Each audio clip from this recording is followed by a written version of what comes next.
اولئک هم المفلحون، سو وہی لوگ ہیں جو کامیاب ہوں گے۔ ومن خفت موازینہ، اور جن کے اوزان، جن کے وزن ہلکے ہوئے، ترازو ہلکے ہوئے، فاولئک الذین خسروا، بس یہ وہی لوگ ہیں جنہوں نے اپنا نقصان کیا، خسروا انفسہم بما کانوا بآیاتنا یظلمون، کہ جو یہ ہماری آیات کا انکار کرتے تھے، اس وجہ سے یہ لوگ اپنے آپ کو ان لوگوں نے نقصان میں ڈالا۔ وَلَقَدْ مَكَّنَّاكُمْ فِي الْأَرْضِ، اور تحقیق ہم نے تم کو جگہ دی زمین میں، وَجَعَلْنَا لَكُمْ فِيهَا مَعَائِشَ، اور مقرر کر دی اس میں تمہارے لیے روزیاں، قَلِيلًا مَا تَشْكُرُونَ، تم بہت کم شکر کرتے ہو۔ وَلَقَدْ خَلَقْنَاكُمْ ثُمَّ صَوَّرْنَاكُمْ، اور ہم نے تم کو پیدا کیا، پھر صورتیں بنائی تمہاری، ثُمَّ قُلْنَا لِلْمَلَائِكَةِ، پھر ہم نے حکم کیا فرشتوں کو، اسجدوا لآدم، کہ تم سجدہ کرو آدم کو، فسجدوا، بس ان لوگوں نے سب نے سجدہ کیا، الا ابلیس، مگر ابلیس کے علاوہ، لم یکن من الساجدین، وہ سجدہ کرنے والوں میں سے نہیں ہوا۔ قال ما منعک، کہا کہ کس چیز نے تجھ کو منع کیا، اللہ تسجد، کہ تو سجدہ کرے، اذ امرتک، جبکہ میں نے تجھ کو حکم دیا تھا۔ قال انا خیر منہ، وہ کہنے لگا کہ میں اس سے بہتر ہوں، خلقتنی من نار، مجھ کو تو نے بنایا آگ سے، وخلقتہ من طین، اور اس کو بنایا مٹی سے۔ قال، اللہ رب العزت نے فرمایا، فاہبط منہا، تو اتر یہاں سے، فما یکون لک، پس تو اس لائق نہیں، ان تتکبر فیہا، کہ تو تکبر کرے یہاں پر، فخرج منہا، پس تو یہاں سے نکل جا، فخرج، پس تو یہاں سے نکل جا، انک من الصاغرین، بے شک تو ذلیل ہے، بے شک تو ذلیل ہے۔ یہ ترجمہ ہوا، بامحاورہ ترجمہ میں نے آپ کے سامنے بتایا ان آیات کا، آیت نمبر 8 سے آیت نمبر 13 تک۔ اچھا،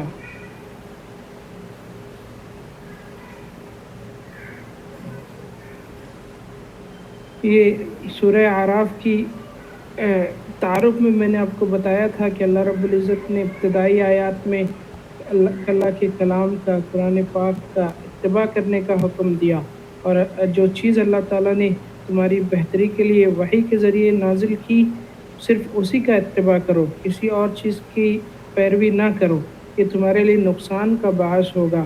اور اللہ تعالیٰ نے اپنے پیغمبر صلی اللہ علیہ وسلم کو دین حق، جو سچا دین تھا، اس کو آگے پہنچانے کے لیے دلاسا بھی دیا اور ہمت اور جرت بھی دلائی کہ آپ کے دل میں کسی قسم کی گھٹن یا تنگی یا تردد اور شک نہیں ہونا چاہیے۔ اور پھر آگے اللہ رب العزت نے صورت میں نوح علیہ السلام سے لے کر کئی انبیاء علیہ السلام کا ذکر کیا اور ان کے طریق پر روشنی ڈالی، پھر ان کے راستے میں جو بھی مشکلات ہیں ان پر قابو پانے کا تذکرہ بھی کیا۔ اور اسی صورت میں اللہ رب العزت نے نبی صلی اللہ علیہ وسلم کی عام نبوت کا ذکر ان الفاظ میں کیا، قُلْ يَا أَيُّهَا النَّاسُ إِنِّي رَسُولُ اللَّهِ إِلَيْكُمْ جَمِيعًا، اے لوگو میں تم سب کی طرف رسول بنا کر بھیجا گیا ہوں۔ اور اللہ رب العزت نے پھر آیات میں بتایا کہ جن لوگوں نے اللہ رب العزت کی بھیجی ہوئی گائیڈ لائنز کا اتباع نہیں کیا، اس کو نہیں مانا، تو کس طرح ان کو عذاب میں مبتلا کیا گیا۔ اور یہ آیت بھی آئی تھی، وَكَم مِّن قَرْيَةٍ أَهْلَكْنَاهَا، کہ کتنی بستیاں ہم نے ہلاک کر دی۔ اور پھر فرمایا کہ جو انکار کرنے والے ہیں ان کو بسا اوقات دنیا میں بھی سزا مل جاتی ہے، اگرچہ یہ لازمی نہیں ہے، لیکن اللہ تعالیٰ گنہگاروں کو چھوڑتا نہیں ہے، اور اللہ رب العزت کسی گنہگار کو چھوڑتا نہیں ہے یہاں تک کہ وہ توبہ کر لے اور اللہ رب العزت کو اس کو معاف کر دے۔ اور مکی صورتوں میں زیادہ تر توحید، رسالت، قیامت اور قرآن کی صداقت کے مضامین بیان ہوتے ہیں، یہ بات میں نے پہلے بھی آپ کو بتائی تھی، اور بعض متفرق مضامین بھی ہیں، مگر اکثر جو بیان آتا ہے یہ انہی ساری چیزوں کے بارے میں ہے۔ اور جو مدنی صورتیں ہیں ان میں فروعی مسائل اور جزوی مسائل زیادہ بیان کیے گئے، اور یہ صورت چونکہ مکی ہے اس لیے اس میں بھی عقائد اور حقائق اور قیامت کا، توحید کا، رسالت کا خصوصی بیان ہے۔ اور جب بھی عقیدے کی بات ہوگی تو عمل، جزائے عمل پر، قیامت کے دن پر ایمان لانا نہایت ضروری ہوگا، کیونکہ دنیا میں جو بھی اعمال ہے اس کا دار و مدار اسی یقین پر ہے کہ ایک دن قیامت ہوگی اور اللہ رب العزت کے سامنے پیش ہونا ہے۔ جو بندہ نیکی کرے گا اس کو اللہ رب العزت اجر بدلہ دیں گے، اور جو بندہ گناہ کرے گا، نافرمانی کرے گا، اللہ رب العزت اس کو سزا دیں گے۔ یہ ایک قطعی اور اٹل ہے، اور جو شخص بھی اس کا انکار کرے گا وہ گمراہی میں مبتلا ہو کر ہمیشہ ناکامی کا منہ دیکھے گا، اور پھر ان ساری چیزوں کا کوئی مطلب ہی نہیں رہ جاتا۔ آپ عقلی طور پر بھی سوچیں کہ جب بھی قیامت کا تصور ہمارے ذہنوں سے نکل جائے تو پھر زندگی کا مقصد ہی ختم ہو جاتا ہے، کہ جب کوئی پوچھ ہی نہیں ہونی تو پھر حلال کیا اور حرام کیا، پھر گناہ کیا اور نیکی کیا۔ جب جزا اور سزا کا کوئی کنسپٹ ہی نہیں رہ جائے گا تو پھر باقی ساری چیزوں کے کنسپٹ کا پھر کیا فائدہ ہے؟ عقلی طور پر بھی یہ بات سمجھ میں آتی ہے۔ اچھا، اب جو پہلی آیت ہے اس میں اعمال کے وزن کا بیان ہے، اور قرآن پاک کی دوسری جو آیات ہیں اس میں بھی اس مضمون کو بیان کیا گیا، اور نبی صلی اللہ علیہ وسلم کی احادیث میں بھی اس کی تفصیلات ہیں کہ جہاں بھی ایمان کے متعلق سوال ہے وہاں یہ جواب ہے، ان تؤمن باللہ، کہ تو اللہ تعالیٰ پر ایمان لائے، اللہ تعالیٰ کی کتابوں پر اور رسولوں پر ایمان لائے، اور والبعث بعد الموت، کہ مرنے کے بعد دوبارہ جی اٹھنے پر تمہارا ایمان ہونا چاہیے، اور تقدیر پر بھی ایمان ہونا چاہیے۔ اور ایک اور روایت میں یہ بھی بات ہے، ان تؤمن بالمیزان، کہ تمہارا میزان پر بھی ایمان لانا ضروری ہے۔ تو اس آیت میں بھی اسی کا تذکرہ ہے۔ اللہ رب العزت ارشاد فرماتے ہیں، والوزن یومئذ الحق، قیامت کے دن اعمال کا تولا جانا یہ سچ ہے۔ اچھا، اب یہ بات ذہن میں نہیں آتی تھی پہلے۔ آپ سوچیں جب ویڈیو کیمرہ ایجاد نہیں ہوا تھا، انٹرنیٹ ایجاد نہیں ہوا تھا، اور جی بی اور ایم بی اور ٹی بی لوگوں کو نہیں سمجھ میں آتی تھی، تو اس وقت یہ بات ذہن میں نہیں سمجھ میں آتی تھی کہ کیسے کوئی بندہ اس کو ریکارڈ کر رہا ہے اور کیسے اس کو ریکیپ کر سکتے ہیں، ریکال کر سکتے ہیں۔ لیکن اب چونکہ یہ ساری چیزوں کی ایجادات ہو چکی ہیں تو اب یہ چیزیں سمجھنا آسان ہے۔ تو بہرحال اب یہ بہت آسان ہے کہ قیامت کے دن وہ اعمال کا وزن ہوگا، اور جو اشکال ہے وہ ختم ہو گیا۔ اب یہ دیکھیے نا کہ جو بھی اعمال ہوتا ہے تو ان کی شکل و صورت اور وجود تو ہوتی نہیں ہے، جیسے کسی نے نماز پڑھی یا روزہ رکھا، درود پاک پڑھا، ذکر کیا، یہ تو انسان اپنے اعضاء کے ساتھ انجام دیتا ہے، تو ان کا وزن کیسے ہو سکتا ہے؟ تو بہرحال اگر ہم لوگ یہ تھوڑا سا پچھلے زمانے میں ہوتے تو اس وقت یہ بتانا مشکل تھا، لیکن آج وزن کو سمجھنا آسان ہو گیا ہے کہ وہ ٹیرا بائٹ میں ہو، ایم بی میں ہو یا جی بی میں ہو، تو اس کو باقاعدہ میزر کیا جا سکتا ہے۔ اس سے پہلے بھی ایسی چیزیں نہیں ہیں، جیسے وہ چیزیں بے وزن معلوم ہوتی ہیں، بلکہ بعض چیزوں کا تو خارجی وزن ہی نہیں ہوتا، جیسے ہوا کا پریشر ہو، اس کو بیرومیٹر سے ناپ لیتے ہیں، اور ٹیمپریچر، حرارت، اس کو تھرمومیٹر سے ناپ لیتے ہیں۔ اسی طرح بلڈ پریشر کو اسفگمو مینومیٹر سے ناپ لیتے ہیں، لیکن اگر حقیقی طور پر دیکھیں تو ان کا اپنا کوئی وزن نہیں ہے، اپنا کوئی جسم نہیں ہے، کوئی خارجی وجود نہیں ہے، لیکن پھر بھی ان کو میزر کیا جا سکتا ہے۔ تو پھر اسی پر سمجھیں کہ اعمال اگرچہ کہ ہمیں ابھی اس دنیا میں نظر نہیں آتے، لیکن باقاعدہ ان کا وجود ہے، اور ان کو میزر کیا جانا ہے، ان کو ناپا جانا ہے، اور اس کا ذکر حدیث شریف میں بھی موجود ہے، اور ہمارا اس تعلق سے یہی ایمان ہونا چاہیے جس طرح باقی چیزوں پر ایمان لانا ضروری ہے۔ اچھا، صحیح احادیث سے یہ بات ثابت ہے کہ قبر میں عقائد سے متعلق سوال اور جواب ہوگا۔ وہاں پوچھا جائے گا، من ربک، تیرا رب کون ہے، وما دینک، اور تیرا دین کیا ہے، ومن نبیک، اور تیرا نبی کیا ہے، تیرا نبی کون ہے۔ اور ایک شخص کی نبی صلی اللہ علیہ وسلم کی تصویر دکھائی جائے گی، نہیں، نبی صلی اللہ علیہ وسلم کی تصویر نہیں ہے اعمال کے بارے میں۔ ما کنت تقول فی ھذا الرجل، اس شخص کے بارے میں تو کیا کہتا ہے؟ تو حدیث شریف میں آتا ہے کہ ایسے مشکل وقت میں بعض لوگوں کے سامنے ایک نہایت حسین اور جمیل نوجوان ظاہر ہوگا۔ اس کا چہرہ تھوڑا سا متغیر ہوگا لیکن اس سے خوشبو آ رہی ہوگی۔ قبر کا بندہ اس سے پوچھے گا کہ تم کون بندے ہو، کون شخص ہو؟ وہ جواب دے گا انا عملک الصالح، میں تیرا نیک عمل ہوں۔ تیری تسلی کے لیے اللہ تعالیٰ نے مجھے اس شکل اور صورت میں متشکل کر کے بھیجا، اس شکل اور صورت میں بنا کے بھیجا۔ دیکھیے قبر کا وقت، قبر کا جو ٹائم ہے وہ بہت مشکل ہونا ہے۔ ہم لوگ منو تلے مٹی کے نیچے ہونے ہیں اور عالم برزخ میں کوئی بندہ ساتھ میں نہیں ہونا، کسی کی بیوی ساتھ میں نہیں ہوگی، کسی کا بھائی، کسی کا بیٹا، کوئی قبر میں ساتھ میں نہیں ہوگا، بندے نے اکیلے ہی رہنا ہے۔ تو تنہائی میں اللہ رب العزت نے اس عمل صالح کو بندے کی صورت میں بنا کر خوشبودار اور خوبصورت شکل میں بنا کر اللہ رب العزت بھیجیں گے۔ اور اسی طرح کلام پاک کے متعلق بھی آتا ہے کہ کلام پاک بھی، قرآن کریم بھی نہایت خوبصورت شکل میں آئے گا۔ آدمی پوچھے گا تم کون ہو؟ وہ کہے گا کہ میں وہی قرآن پاک ہوں جسے تم رات کو پڑھا کرتے تھے اور جس کے حکم سے تم دن کو پیاسے رہتے تھے، یعنی روزہ رکھتے تھے۔ تو بہرحال اعمال کا تذکرہ کلام پاک میں بھی ہے اور حدیث میں بھی ہے۔ یہ ایک اور حدیث شریف میں آتا ہے والحمدللہ تملأ المیزان، کہ جب کوئی آدمی الحمدللہ کہتا ہے تو یہ کلمہ میزان کو بھر دیتا ہے۔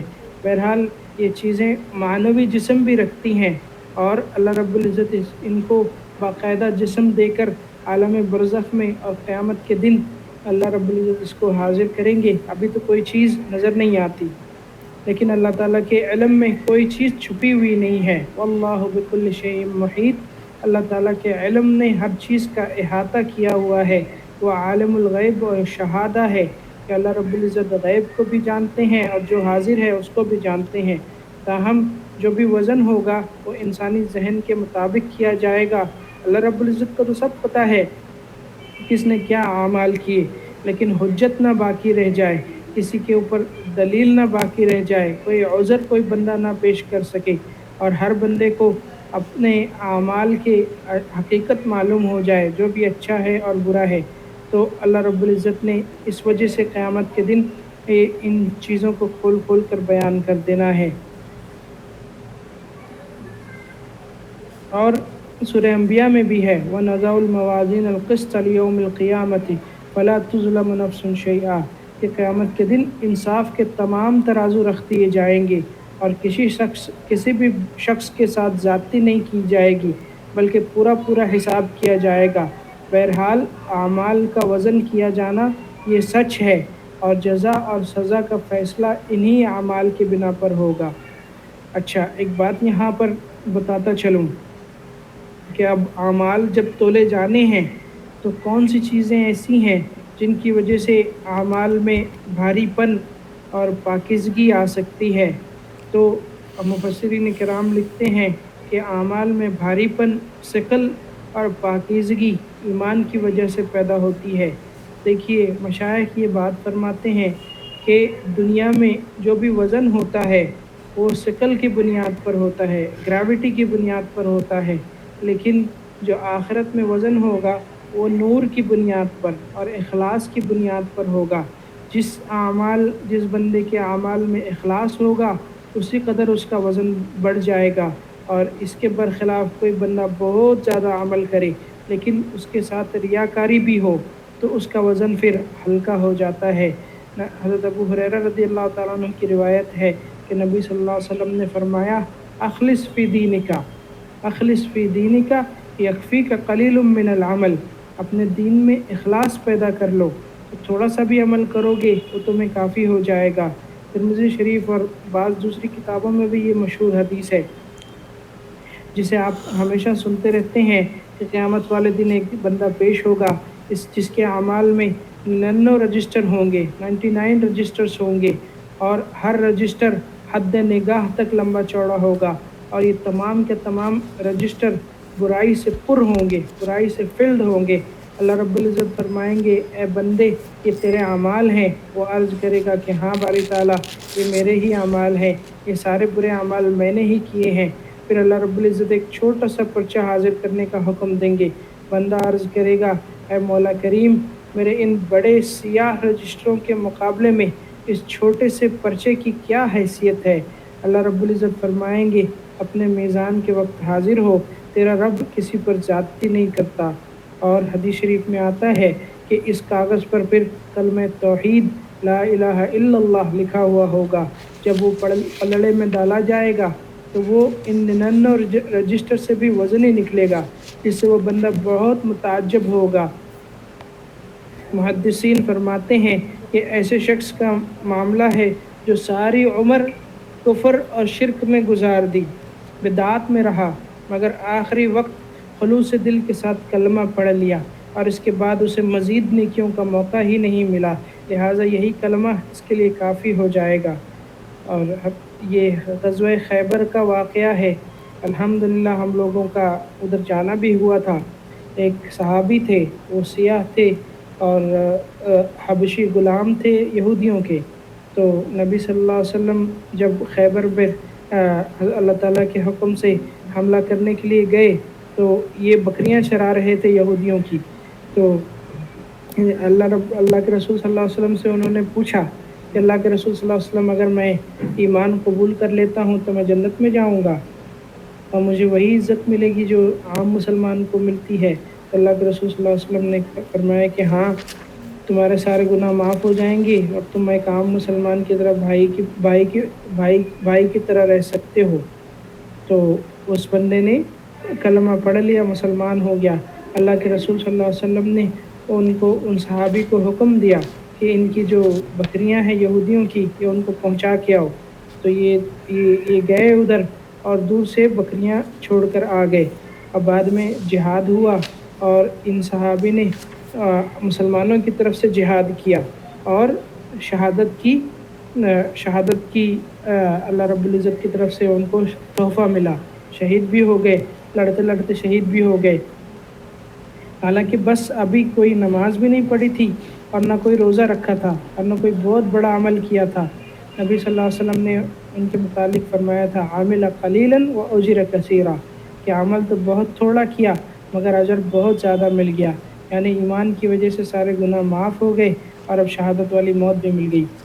تو اللہ رب العزت کی یہ رحمت ہوتی ہے۔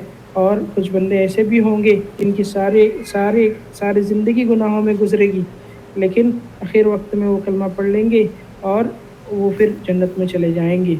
اور ایک اور روایت میں آتا ہے کہ قیامت کے دن حضرت آدم علیہ السلام 2 سبز کپڑے پہنے، 2 گرین کپڑے پہنے ایک مقام پر بیٹھے ہوں گے، لوگ ان کے سامنے سے گزر رہے ہوں گے، بعض کو جنت کی طرف لے جایا جا رہا ہوگا اور بعض کو جہنم کی طرف۔ اتنے میں ایک شخص کو گرفتار کر کے جہنم کی طرف لے جایا جا رہا ہوگا۔ حضرت آدم علیہ السلام ان سے پوچھیں گے کہ تم کو کدھر لے جایا جا رہا ہے؟ وہ کہے گا کہ میں حضور نبی آخر الزماں محمد مصطفیٰ صلی اللہ علیہ وسلم کی امت کا آدمی ہوں، میرے پاس کوئی نیکی نہیں ہے، سب برائیوں کے انبار ہیں، لہٰذا یہ لوگ مجھے جہنم کی طرف لے جا رہے ہیں۔ آدم علیہ السلام پریشان ہو کر نبی صلی اللہ علیہ وسلم کو آواز دیں گے اے محمد یہ آپ کی امت کا آدمی ہے، اس کی فکر کریں۔ اس پر نبی صلی اللہ علیہ وسلم فرشتوں سے کہیں گے کہ اے پروردگار کے قاصدو اس کو چھوڑ دو، یہ میری امت کا آدمی ہے۔ فرشتے عرض کریں گے نحن غلاظ شداد لا نعصی ما امر اللہ، ہم بڑے سخت گیر ہیں اور اللہ تعالیٰ کی حکم کی نافرمانی بالکل بھی نہیں کرتے۔ چنانچہ اس شخص کو وہ جہنم کی طرف لے جائیں گے۔ پھر نبی صلی اللہ علیہ وسلم اپنی داڑھی مبارک کو ہاتھ میں پکڑ کر اللہ تعالیٰ کی بارگاہ میں التجا کریں گے اور اس کے لیے دعا کریں گے، تو اللہ رب العزت کا حکم ہوگا کہ اس بندے کو روک لو۔ پھر نبی صلی اللہ علیہ وسلم اپنے پاس سے ناخن کے برابر ایک چھوٹا سا پرزہ نکالیں گے اور اس کا وزن کیا جائے گا۔ جب وزن کیا جائے گا تو وہ پرزہ ساری برائیوں سے زیادہ وزنی نکلے گا۔ ارشاد ہوگا سعیدہ سعیدہ، یہ شخص نیک بخت ہو گیا، اس کے لیے جنت کا حکم ہو جائے گا۔ وہ شخص بڑا حیران ہوگا، فرشتوں سے پوچھے گا کہ یہ کون شخص ہے جس نے مجھے بچا لیا اور مجھے عزت دلائی، تو نبی صلی اللہ علیہ وسلم فرمائیں گے میں تیرا نبی ہوں اور تو میری امت کا آدمی ہے، اور یہ پرزہ وہ درود شریف ہے جو تو نے کسی وقت اخلاص کے ساتھ پڑھا تھا، آج وہی مقبول ہو کر تیری برائیوں پر غالب آ گیا اور یہ عمل ضرورت کے وقت تمہارے پاس پہنچ گیا۔ اس وجہ سے درود شریف کی بہت اہمیت ہے اور یہ بہت اعلیٰ عمل ہے، مگر اخلاص اور محبت کے ساتھ اس کو پڑھا جائے اور جو موقع ہو اس موقع پر پڑھا جائے، صرف شور شرابہ نہ کیا جائے، بدعت نہ کی جائے، فتنہ پروری بے محل اور غلط طریقے سے پڑھا جانے والا درود قابل قبول نہیں ہوگا، اس لیے پورے آداب کا لحاظ رکھنا ضروری ہے۔ میں آپ کو بتا دوں درود شریف پڑھنے کا وقت کیا ہے۔ معمولات مشائخ بتاتے ہیں، سب سے پہلے تہجد کی نماز پڑھ لیں، پھر اس کے بعد اللہ رب العزت کی بارگاہ میں خوب استغفار کریں، استغفر اللہ ربی من کل ذنب واتوب الیہ، اپنے گناہوں کا دھیان کریں اور اس پر اللہ رب العزت سے مانگیں۔ دیکھیے کیسے آنسو آپ کی آنکھوں سے جاری نہیں ہوتے۔ پھر اس کے بعد اپنے آپ کو تصور کریں کہ نبی صلی اللہ علیہ وسلم کے روضہ شریف کے سامنے آپ کھڑے ہیں، اور پھر اس کے بعد خوب محبت سے خوب پیار سے آپ نبی صلی اللہ علیہ وسلم کے اوپر درود شریف بھیجیں اور پھر دیکھیں اس کی برکات کیا ہوتی ہیں۔ یہ بہت اعلیٰ عمل ہے اور اخلاص کے ساتھ جو بھی بندہ درود شریف پڑھے گا اللہ رب العزت اس کے اوپر 10 بھلائیاں اور 10 نیکیاں اس کو بھیجتے ہیں، اور یہ بہت اعلیٰ عمل ہے۔ تو بہرحال ارشاد یہ ہوتا ہے کہ قیامت کے دن اعمال کا وزن ہوگا، اور پھر اس کے بعد فرماتے ہیں فمن ثقلت موازینہ، جس کے اعمال نامے بھاری ہوں گے، فاولئک ھم المفلحون، وہ کامیاب ہو جائیں گے، فلاح پا جائیں گے۔ ومن خفت موازینہ، اور جس کے اعمال نامے ہلکے ہوں گے، فاولئک الذین خسروا انفسہم، یہ وہی لوگ ہیں جنہوں نے اپنی جانوں کو خسارے میں ڈالا، فکر اور عقیدہ درست نہیں کیا، اعمال صحیح طریقے سے انجام نہیں دیے، موقع اور محل کے مطابق نہیں کیے، ان میں دکھاوا تھا، اخلاص نہیں تھا، لہٰذا یہ ہلکے نکلیں گے۔ ظاہر ہے جو کام سنت کے خلاف ہوگا وہ محض بیکار ہے، عمل وہی قبول کیا جائے گا جو نبی صلی اللہ علیہ وسلم کے طریقے کے مطابق ہوگا، اور وزن بھی اسی کا زیادہ ہوگا۔ اب جو بھی عمل محض اپنی خواہش کے مطابق ہو اور سنت کے خلاف ہو وہ عمل مردود ہوگا۔ نبی صلی اللہ علیہ وسلم کا ارشاد ہے کہ جو عمل ہمارے طریقے کے مطابق نہیں ہوگا اگرچہ کہ وہ عمل درست ہوگا مگر رد کر دیا جائے گا۔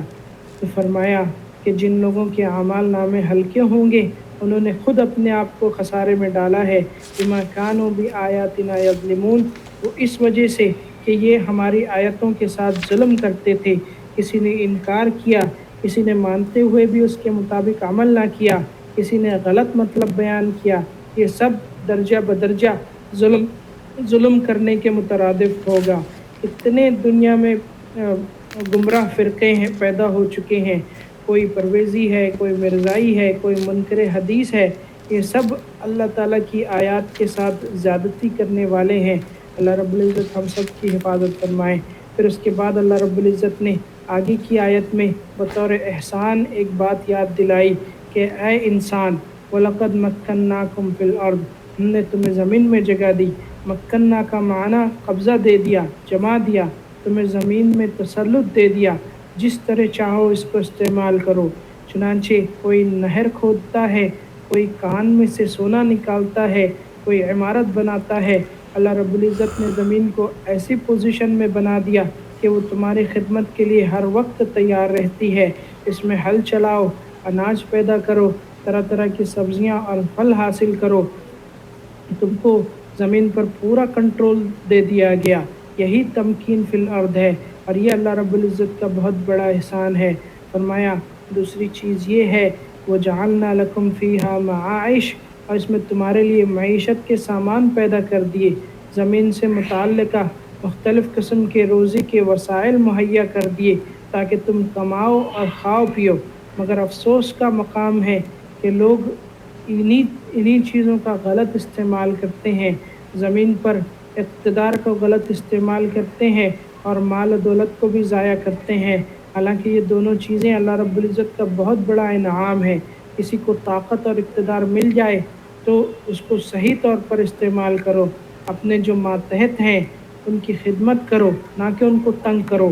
اسی طرح جو مال آپ کو ملا ہے اس کو صحیح طریقے سے خرچ کرو، جو مستحق ہیں ان کی مدد کرو، جہاد فی سبیل اللہ میں، دین کی تبلیغ میں، محتاجوں کی مدد کرنے میں اس کو خرچ کرو، عیاشی میں، فحاشی میں، کھیل تماشے میں، شادی اور میت کی غلط رسومات پر خرچ نہ کرو۔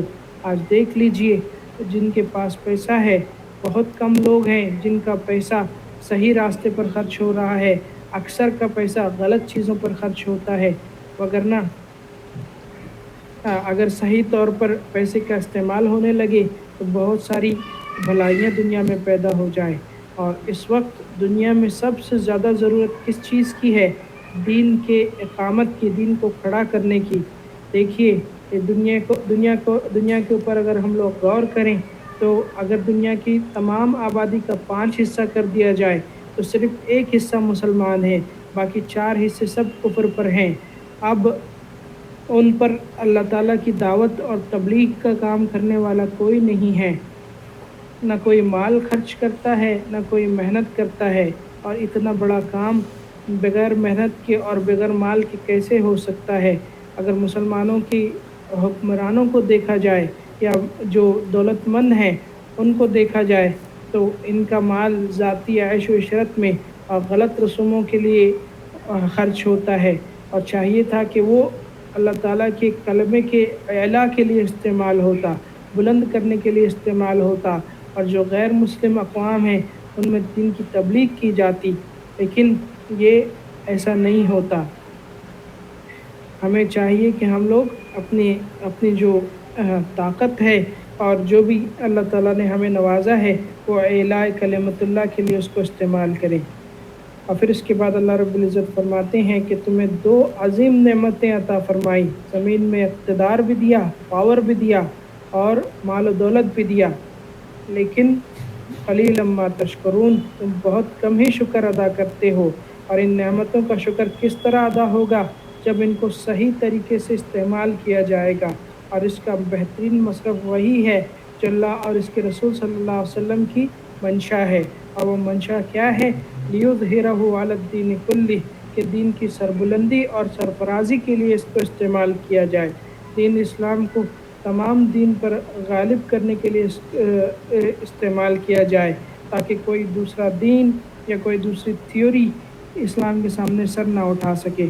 فرمایا ان نعمتوں کو اکثر لوگ غلط ہی استعمال کرتے ہیں اور شکریہ ادا نہیں کرتے، مگر اس کے لیے لازماً پوچھ ہوگی۔ اور اس کے بعد اللہ رب العزت نے جو اگلی آیات ہیں اس میں انسان کی پیدائش کی کیفیت اور دوسری چیزیں فرمائی ہیں۔ فرماتے ہیں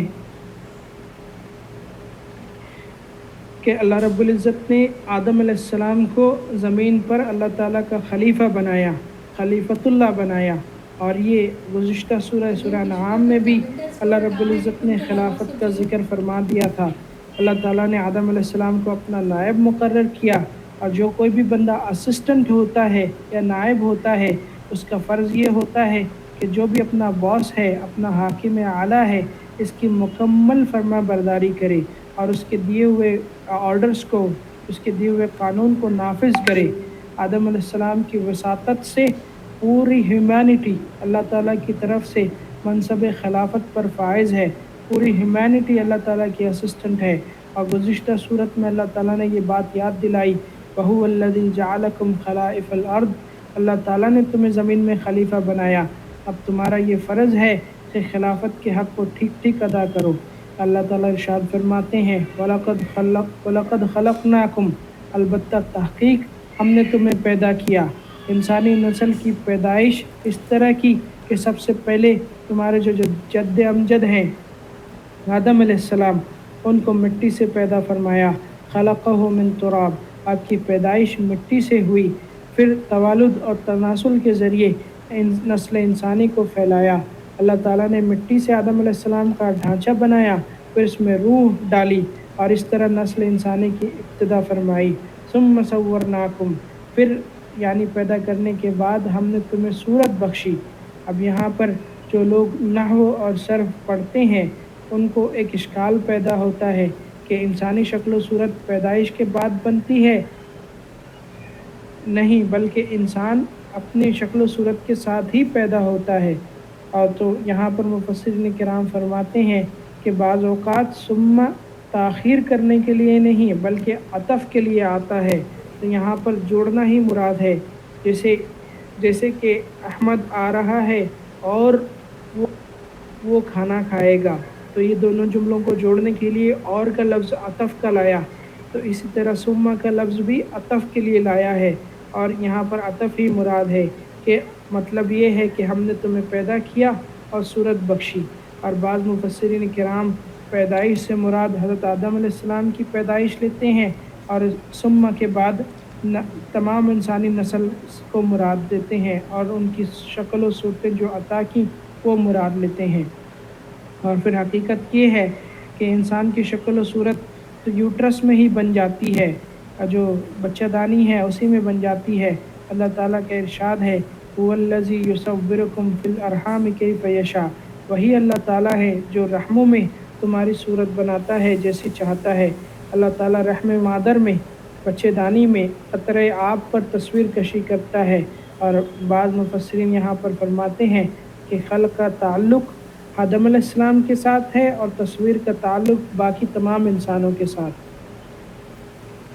تو بہرحال یہ مفسرین کرام کا اس میں قول ہے۔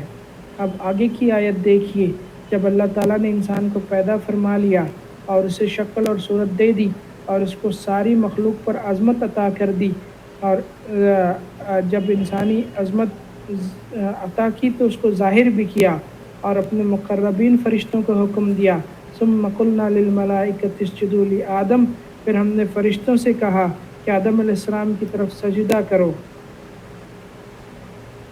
اب دیکھیے شاہ ولی اللہ محدث دہلوی رحمۃ اللہ علیہ فرماتے ہیں کہ اللہ تعالیٰ نے انسانوں کی خدمت اور مصلحت کے لیے ملائکہ کو تو اربوں سال پہلے ہی پیدا کر دیا تھا۔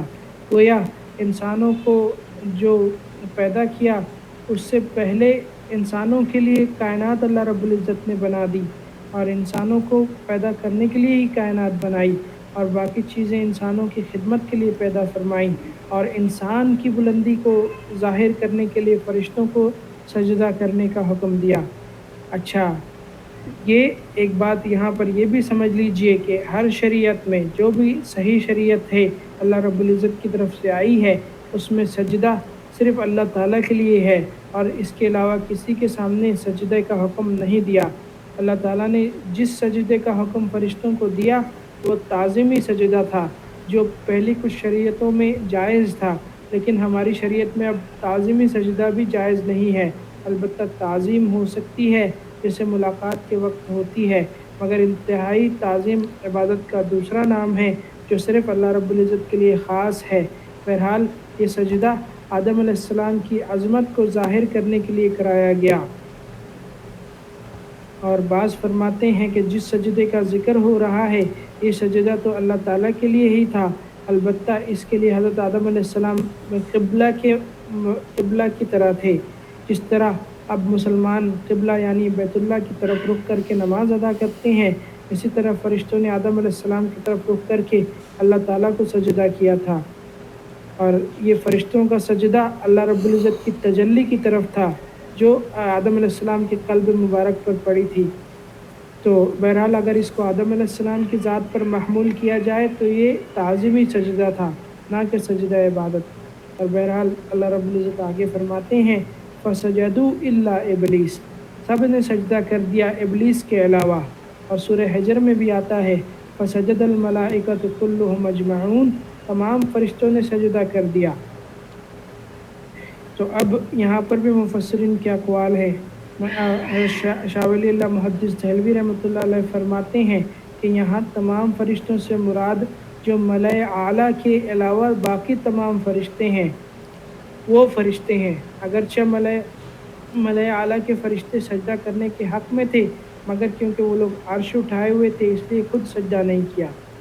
اور شاہ ولی اللہ محدث دہلوی رحمۃ اللہ علیہ فرماتے ہیں کہ ملائے اعلیٰ کے علاوہ باقی ملائکہ عنصرین کہلاتے ہیں، اور ان کا درجہ ملائے اعلیٰ سے کم ہے، اور ملائکہ عنصرین کا وجود چونکہ مختلف چیزوں سے بنا ہوا ہے، اسی طرح شیطان اور جنات کا وجود بھی مختلف چیزوں سے بنا ہے، اور اس لحاظ سے ابلیس کو فرشتوں کے ساتھ نسبت تھی، وگرنہ وہ فرشتہ نہیں تھا، فرشتوں کے ساتھ رہتا تھا، اللہ رب العزت کا عبادت گزار تھا۔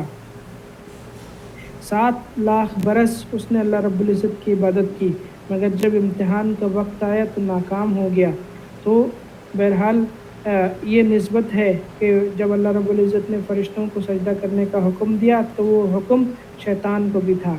اب مشائخ فرماتے ہیں کہ بندے کو کسی بھی عبادت میں یا کسی اور چیز پر مغرور نہیں ہونا چاہیے، تکبر نہیں کرنا چاہیے، نامعلوم کب انسان کسی آزمائش میں مبتلا ہو جائے۔ آپ فرماتے ہیں حضرت خواجہ صاحب، یہ حضرت خواجہ یحییٰ منیری رحمۃ اللہ علیہ ہیں، حضرت خواجہ معین الدین چشتی رحمۃ اللہ علیہ کے خلیفہ ہیں اور ان کے مرید تھے۔ وہ فرماتے ہیں کہ بنی اسرائیل میں ایک برسیسا نام کا راہب تھا، اس نے 400 سال تک اللہ تعالیٰ کی عبادت کی، مگر آخر میں اس کا انجام کفر پر ہوا۔ اسی طرح بلعام بن باعور یہ بھی ایک نیک اور صاحب کرامت مستجاب الدعوات آدمی تھا، مگر وقت کے نبی موسیٰ علیہ السلام کی مخالفت کرنے کی وجہ سے ایمان کی دولت سے محروم ہو کر اس دنیا سے گیا۔ لہٰذا ہر شخص کو چاہیے کہ ہمیشہ عاجزی اور انکساری کا اظہار کرے، غرور اور تکبر کو قریب نہ آنے دے۔ بہرحال غرور اور تکبر بہت بری چیز ہے اور یہ شیطانی عمل ہے۔ پھر اللہ رب العزت آگے ارشاد فرماتے ہیں کہ ابلیس نے اللہ تعالیٰ کے حکم کی تعمیل سے انکار کر دیا، لم یکن من الساجدین، وہ سجدہ کرنے والوں میں سے نہیں تھا۔ اللہ تعالیٰ نے اس سے پوچھا، قال ما منعک الا تسجد اذ امرتک، جب میں نے تجھے حکم دیا تھا کہ تو نے سجدہ کیوں نہیں کیا، یعنی کس چیز نے تجھے سجدہ کرنے سے منع کیا؟ تو شیطان نے اپنا فلسفہ چھانٹا اور کہنے لگا، قال انا خیر منہ، میں آدم علیہ السلام سے بہتر ہوں، لہٰذا میں ان کے سامنے کیسے جھک سکتا ہوں، میں تو صرف اللہ رب العزت آپ کے سامنے ہی سجدہ کروں گا۔ شیطان نے اپنی برتری کے لیے یہ دلیل پیش کی، خلقتنی من نار و خلقتہ من طین، تو نے مجھے آگ سے پیدا کیا جبکہ آدم علیہ السلام کو مٹی سے، لہٰذا میں افضل ہوں۔ حدیث شریف میں آتا ہے کہ جب اللہ تعالیٰ نے آدم علیہ السلام کا ڈھانچہ تیار کیا تو ملائکہ دیکھ رہے تھے، ابلیس نے بھی اس کو دیکھا اور کہنے لگا، یہ مجسمہ تو اندر سے کھوکھلا ہے، اس میں کوئی چیز داخل کی جا سکتی ہے، یعنی انسان کے اندر جایا بھی جا سکتا ہے، اس کو بہکایا بھی جا سکتا ہے، اور واقعی بات ایسی ہی ہے، انسان اندر سے کھوکھلا ہے اور اس کو وسوسے کے ذریعے ورگلایا جا سکتا ہے۔ بہرحال اللہ رب العزت نے یہاں پر بتا دیا کہ شیطان نے نافرمانی کی، اور جو وجہ بیان کی وہ یہ تھی کہ آگ کی مٹی پر فوقیت حاصل ہے، آگ کو مٹی پر فوقیت حاصل ہے، آگ میں روشنی، چمک اور بلندی پائی جاتی ہے، جبکہ مٹی ایک حقیر چیز ہے جو پاؤں تلے روندی جاتی ہے۔ یہ شیطان کی سوچ تھی، حالانکہ حقیقت اس کے خلاف ہے، آگ بھی ایک ایلیمنٹ ہے اور مٹی بھی ایک ایلیمنٹ ہے، اس لحاظ سے ایک دوسرے کی فوقیت تو نہیں ہو سکتی، لیکن یہ شیطان کی بدقسمتی ہے، وہ اس فضیلت کے اصلی عنصر کو سمجھ نہ سکا۔ اچھا، بہرحال یہاں پر اللہ رب العزت نے بتا دیا۔ اب یہاں پر ایک بات میں بتاتا چلوں کہ حسد اور تکبر یہ دو بہت مہلک بیماریاں ہیں۔ اپنے آپ کو بڑا سمجھنا اور دوسرے کی نعمت پر حسد کرنا یہ بہت بری عادتیں ہیں۔ ترمذی شریف کی حدیث میں آتا ہے، من فارق روحہ الجسد وہو بریء من الکبر والغلول والدین دخل الجنہ، جس شخص کی روح اس کے جسم سے اس حالت میں جدا ہو کہ اس میں 3 چیزیں نہ پائی جائیں، ایک تو تکبر، دوسرا خیانت اور تیسرا قرضہ، وہ جنت میں داخل ہو جائے گا۔ اور ان 3 عیوب سے پاک آدمی جنت کا مستحق ہے، بشرطے کہ اس میں ایمان موجود ہو۔